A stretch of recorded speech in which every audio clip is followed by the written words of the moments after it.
কাঞ্চীর রাজা কর্ণাট জয় করতে গেলেন। তিনি হলেন জয়ী। চন্দনে, হাতির দাঁতে আর সোনামানিকে হাতি বোঝাই হল।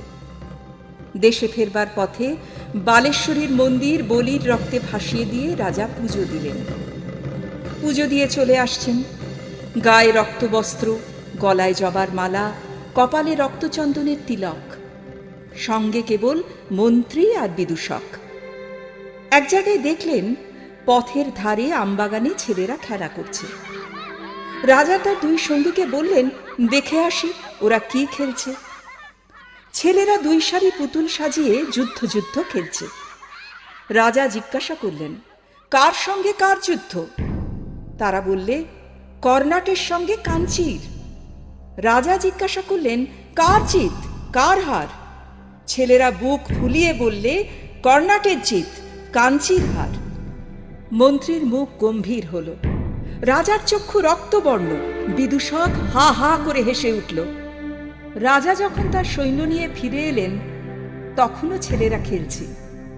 রাজা হুকুম করলেন, এক একটা ছেলেকে গাছের সঙ্গে বাঁধো আর লাগাও বেত। গ্রাম থেকে তাদের মা বাপ ছুটে এলো। বললে, ওরা অবোধ, ওরা খেলা করছিল, ওদের মাফ করো।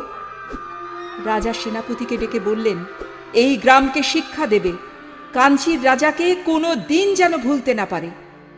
এই বলে শিবিরে চলে গেলেন। সন্ধেবেলায় সেনাপতি রাজার সম্মুখে এসে দাঁড়াল।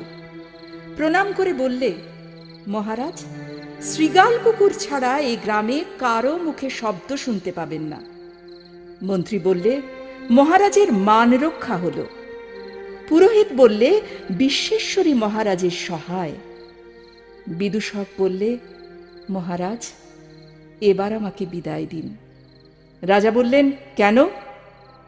বিদূষক বললে, আমি মারতেও পারি নে, কাটতেও পারি নে।